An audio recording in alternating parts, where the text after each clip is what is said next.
L'inspection des avocats de plaignants d'un médecin grenoblois suspendu. Le parquet de Grenoble a ouvert une information judiciaire à l'encontre du chirurgien orthopédique pour blessure involontaire.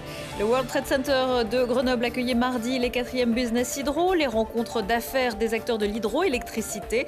L'occasion de faire le point aussi sur quelques avancées technologiques. Et puis les joies du trail en montagne, c'est aussi pour les personnes à mobilité réduite grâce à la Joëlette. L'APF a réuni tractés et tracteurs lors d'une journée au Sapé en Chartreuse. Bonsoir à tous, bienvenue dans ce JT du mercredi 19 juin 2019, toutes les heures à partir de 18h. L'essentiel de l'actualité du Grand Grenoble en moins de 10 minutes. Un espoir pour les victimes présumées d'un chirurgien orthopédique grenoblois suite aux conclusions du rapport de police débuté il y a 3 ans et après un signalement de la caisse primaire d'assurance maladie pour des faits commis entre 2013 et 2014. Le procureur de Grenoble a décidé mardi qu'il y avait lieu de poursuivre l'affaire.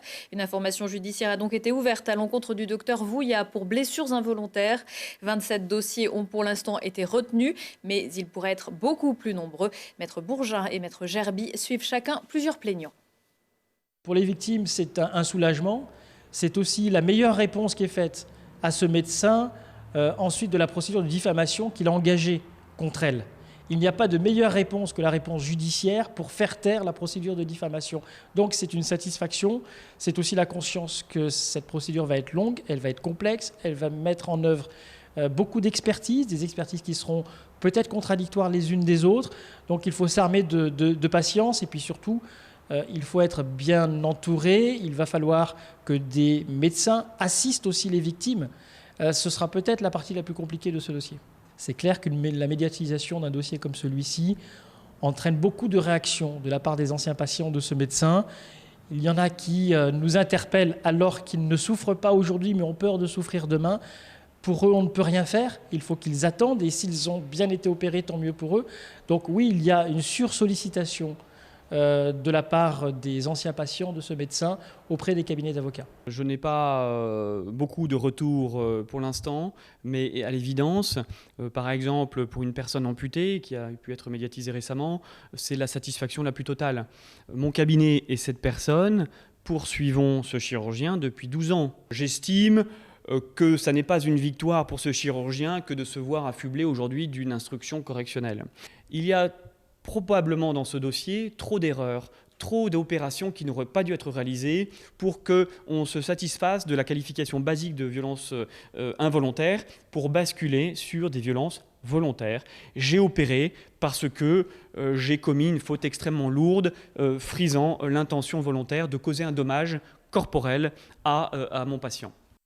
Et le docteur Vouillat a déjà été suspendu par l'ordre des médecins pour une durée de 3 ans, dont 18 mois avec sursis. Dans le quartier Mistral à Grenoble, les sapeurs-pompiers ont dû intervenir ce mercredi matin pour stopper un incendie sur le bâtiment d'entreprise Artis. Les travaux dans cet espace étaient sur le point de se terminer, mais aucune entreprise n'avait réintégré les lieux. Le bâtiment Artis était en réfection suite aux 2 incendies volontaires provoqués en marge des émeutes dans le quartier début mars après le décès de 2 jeunes poursuivis par la police. La toiture provisoire a de nouveau été détruite. L'hypothèse d'un nouvel acte volontaire serait privilégiée. Des témoins ont vu 2 jeunes gens s'enfuir après que l'incendie se soit déclaré. La sûreté départementale a été chargée de l'enquête. Producteur d'énergie, sous-traitant, spécialiste de la mécanique et du génie électrique d'Auvergne-Rhône-Alpes, était réuni mardi au World Trade Center de Grenoble à l'invitation de l'association Hydro 21. 70 exposants étaient également présents, y compris des entreprises étrangères. Et ce n'est sans doute pas un hasard, Lina Badreddine. Aujourd'hui, première énergie renouvelable dans le monde, c'est en Isère que la houille blanche a été découverte. En 2017, 44% de l'électricité d'origine hydraulique en France provenait de la région Auvergne-Rhône-Alpes. L'hydroélectricité, une énergie propre restituée à son milieu naturel et qui en plus est stockable, un enjeu économique et de transition énergétique majeur. C'est la première énergie renouvelable aujourd'hui dans le monde, c'est aussi un capital très important en France, qu'on oublie souvent parce qu'on parle souvent des énergies qui sont les plus innovantes, mais celle-ci, elle reste aussi une filière importante de la transition énergétique. Le problème, c'est que quand on parle des énergies renouvelables, on parle toujours du solaire et de l'éolien et jamais de l'hydroélectricité, alors que ça représente à peu près 13% du mix électrique français, alors que le solaire c'est 2% et l'éolien c'est 5%. Pour les 4e rencontres d'affaires Business Hydro, la société Erema remporte le trophée de l'innovation petite hydroalpine. Son mécanisme supprime les systèmes oléo-hydrauliques des centrales électriques. Les systèmes oléo-hydrauliques sont des systèmes à base d'huile qui peuvent fuir, qui demandent beaucoup d'entretien et de technicité. Et notre innovation consiste à les remplacer par des systèmes électriques et pneumatiques qui sont beaucoup plus propres pour l'environnement et qui demandent beaucoup moins d'entretien et qui permettent aussi d'avoir de meilleures régulations au niveau de nos plans d'eau. Ces rencontres sont un moyen pour les entreprises de trouver des innovations et de nouveaux fournisseurs pour travailler leurs aménagements. Une entreprise qui est venue me voir tout à l'heure pour me parler de boulonnerie connectée. Donc c'est quelque chose dont ils ont le brevet au niveau international. Donc c'est une vraie opportunité pour CNR en tout ce qui est maintenance prédictive. Et ça nous permettrait sans démonter des aménagements, des structures, de vérifier l'état de nos installations. Pour cette 4e édition, l'association Hydro 21 lançait en avant-première son livre blanc de l'hydroélectricité du futur. Et le plus gros chantier hydroélectrique de France a lieu en ce moment à Livet-et-Gavet. La centrale Romanche-Gavet remplacera 6 centrales et 5 barrages mis en service prévus en 2020. Et vous avez peut-être aperçu de gros camions blancs stationnés dans une petite rue du quartier Championnet à Grenoble depuis quelques jours. Il s'agit du matériel de tournage du film Rouge de Farid Bentoumi, son 2e long métrage après Good Luck Algeria. L'autorisation de stationner sur la voie publique a été déposée pour les 17, 18 et 19 juin, mais les prises de vue ont lieu dans un appartement. Pas moyen donc de croiser les acteurs. L'Isérois Sami Bouadjila, déjà au casting de Good Luck Algeria, Zita Enroth, personnage principal, et César du meilleur espoir féminin en 2016 pour Fatima, et Céline Salette, vue dans La Poloïde ou Vernon Subutex. L'histoire, c'est celle d'une jeune lanceuse d'alerte dans une usine toxique. Le tournage, qui doit durer jusqu'à fin juillet, a lieu à Grenoble et en Belgique. Depuis 2 ans, le trail APF est venu s'ajouter à la longue liste des trails qui ont lieu tous les week-ends dès les beaux jours en Isère. Mais celui-ci a ça de particulier que les fonds récoltés sont reversés à l'association APF France pour contribuer aux actions en faveur de l'intégration des personnes en situation de handicap, auquel ce trail est bien évidemment ouvert. Valides et handicapés peuvent même faire la course main dans la main ou presque. Pierre Mouni.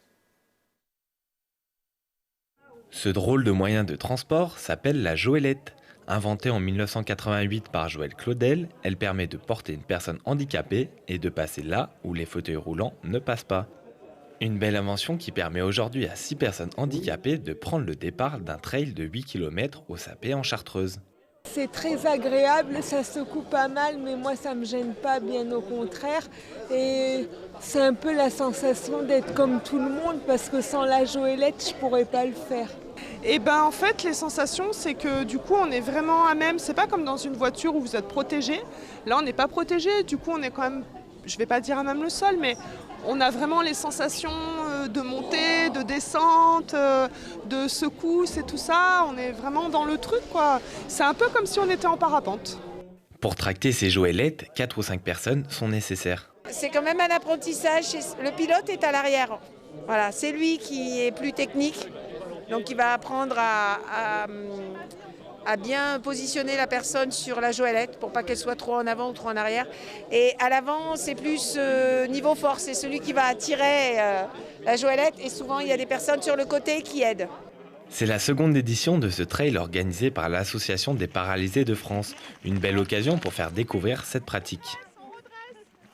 C'est une pratique, nous, qu'on souhaite développer. Je sais qu'il y a d'autres organisateurs de courses qui développent aussi cette possibilité-là et c'est tant mieux. Plus on sera, mieux ce sera.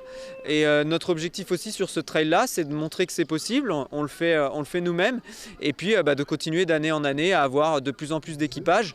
Malgré le mauvais temps, ce sont près de 150 personnes qui ont pris le départ de cette course.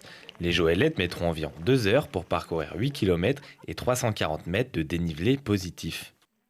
La Fédération française de randonnée de l'Isère, basée à Hébin, dispose de Joëlettes en prêt. Il faut pour cela les contacter à isère@ffrandonnée.fr. Et puis le 15 septembre prochain, la foulée muroise sera comme toujours ouverte aux athlètes handisport et aux Joëlettes. Et voyons voir, le magazine de vos 4 chaînes locales d'Auvergne-Rhône-Alpes vous propose cette semaine un voyage au centre de la Terre. Et c'est dans le Vercors, dans les grottes de Choranche en Isère, que vous retrouverez Sandrine Audrin. Elle poursuivra son périple périple à la grotte de Theiss au pied du village de Saint-Jean-en-Royan. Une plongée 6 pieds sous terre à voir jeudi à 18h45 et 20h45 et en replay sur télégrenoble.net. Prochain rendez-vous avec l'actu dans 1 heure et en replay sur télégrenoble.net. Excellente soirée à tous.